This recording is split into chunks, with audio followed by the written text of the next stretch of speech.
Let me begin with a personal story of an encounter that I had many years ago. In 1989, I was about to get married, and I was searching for a good place to rent, a good house to rent. I met my landlord-to-be, who happened to be an elderly lawyer, who obviously did more real estate than legal practice. I mean, he was mainly just in business of real estate. So when I met him, he let me know that there were 3 categories of people that he would not rent his property to. Of course, he didn't know who I was. And the 3 categories of people that he would not rent his properties to were Igbos, Ijebus, and lawyers. Igbos, Ijebus, and lawyers. He made it very clear to me. I was disqualified on 2 accounts. He then said to me, pointing behind him at a few shriveled-looking books in a small bookshelf behind him, that he had the arsenal to destroy any tenant in court if I gave him any trouble. He later on, of course, discovered to his embarrassment that I was a law teacher and at the time advisor to the then Attorney General of the Federation. And of course, that I'm also Ijebu.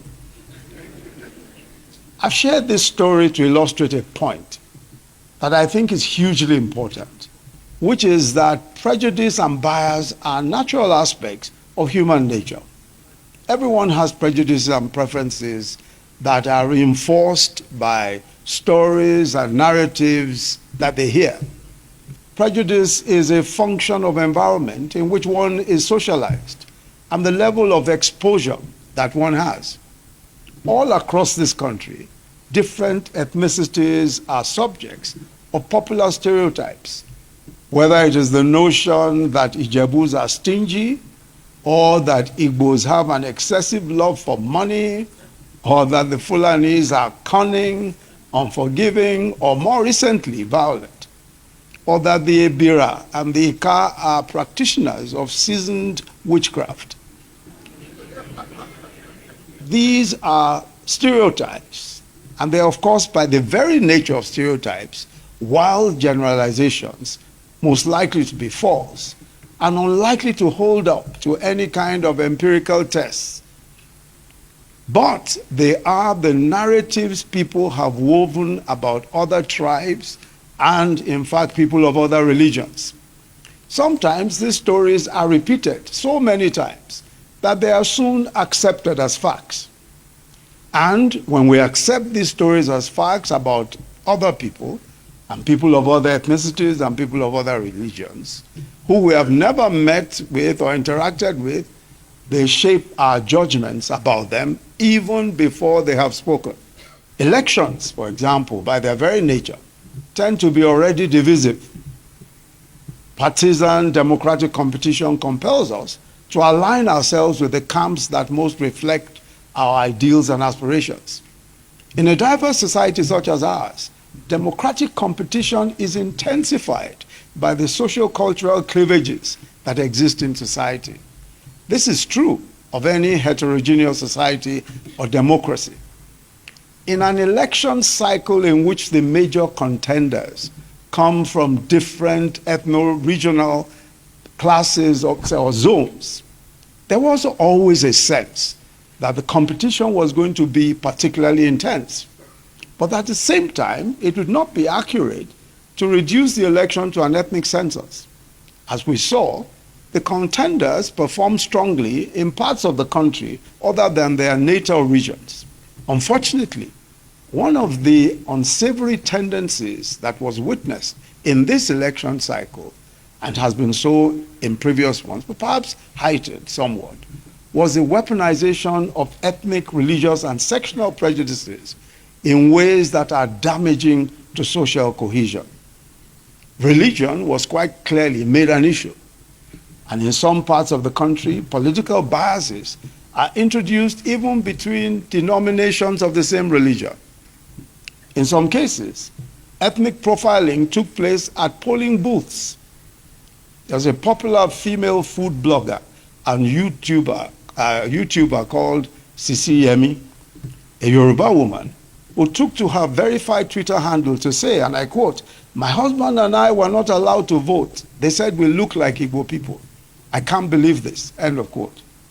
Almost without fail, in every election cycle, politicians have forcefully, either overtly or covertly, sought to persuade voters that voting for their particular candidate or the particular political party they favor is the will of God, and that voting for the opposing party was a violation of the divine will.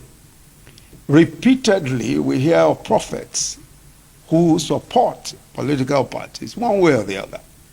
This is a matter of great concern because long after an election is over, and long after the leading contenders have sheathed their swords, the rhetoric, the words, and the means used to compete can have adverse long-term effects on society.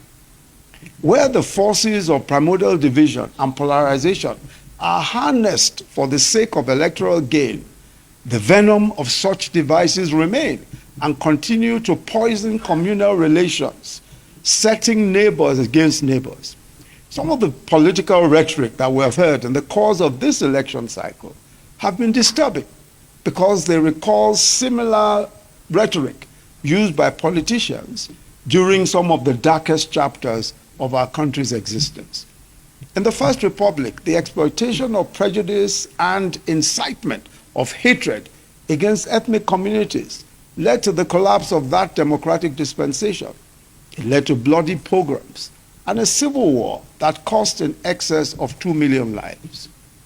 We talk about the Civil War, but we seem to ignore the fact that it was the manipulation of ethno-religious sentiment that eventually boiled over into that tragedy.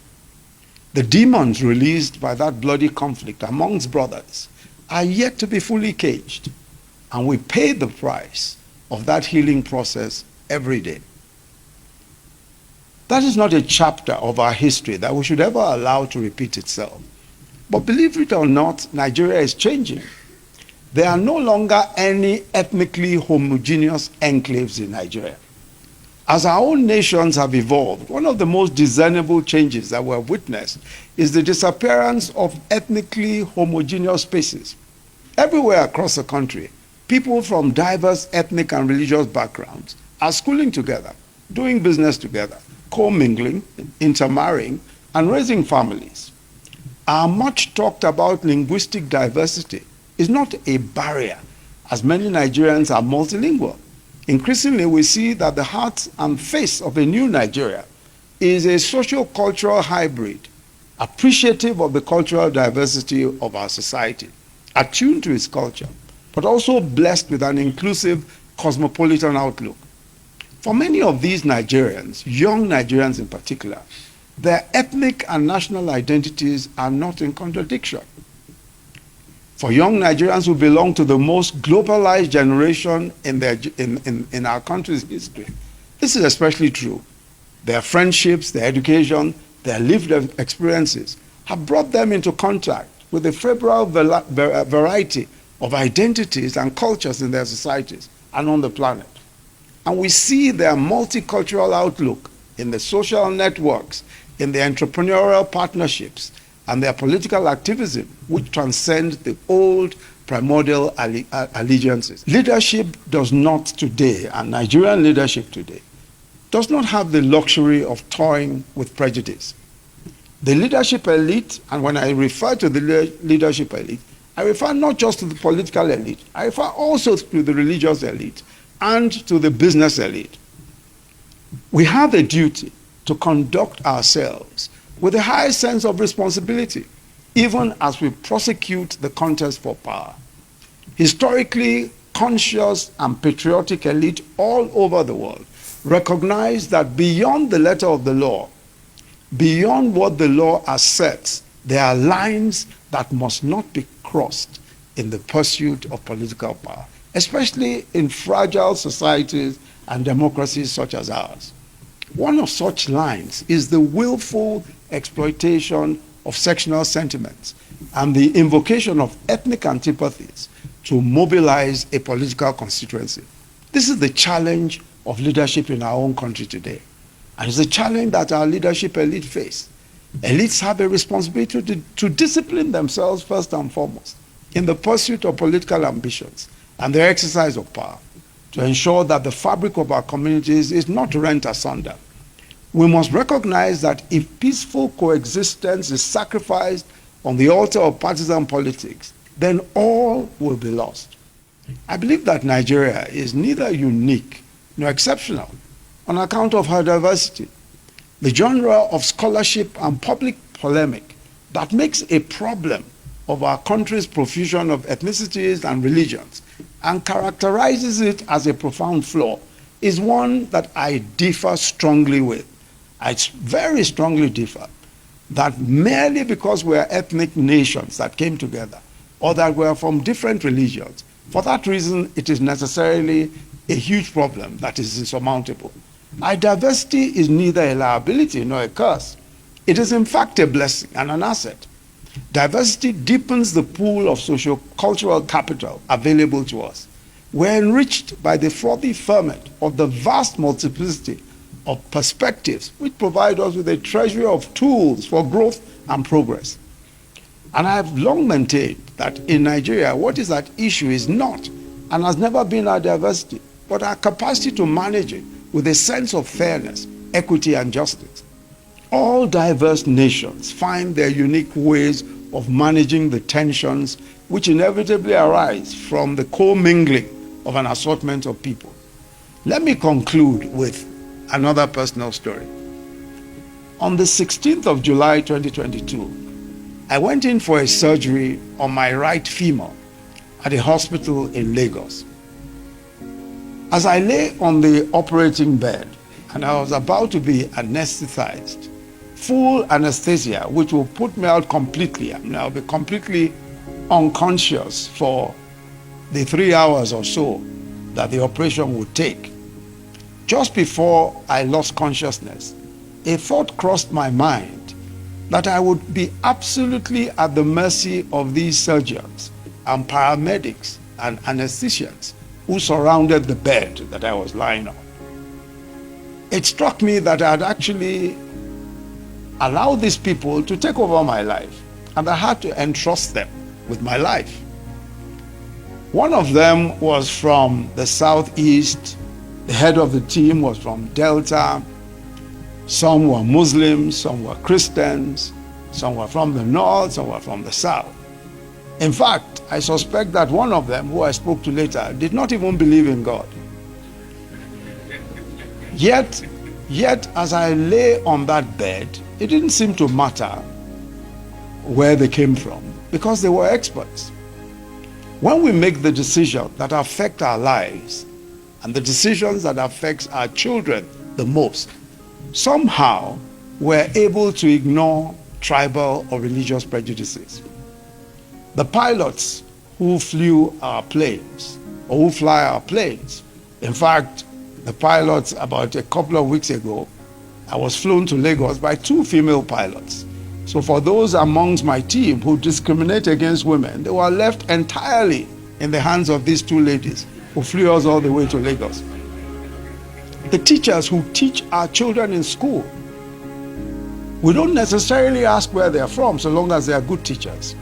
The soldiers and other law enforcement agents who put their lives on the line for our safety every day, we don't ask them where they're from so long as they can do a good job.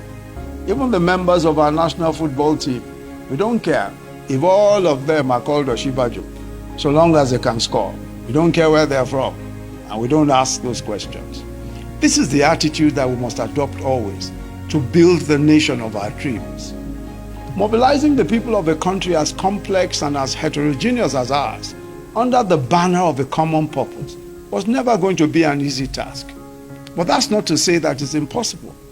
Let us never forget that although we may speak different languages and belong to different tribes and profess diverse creeds, we are bound by a shared language and a shared hope, by a common humanity as Nigerians, and a supreme faith in all of the possibilities that lie in our country.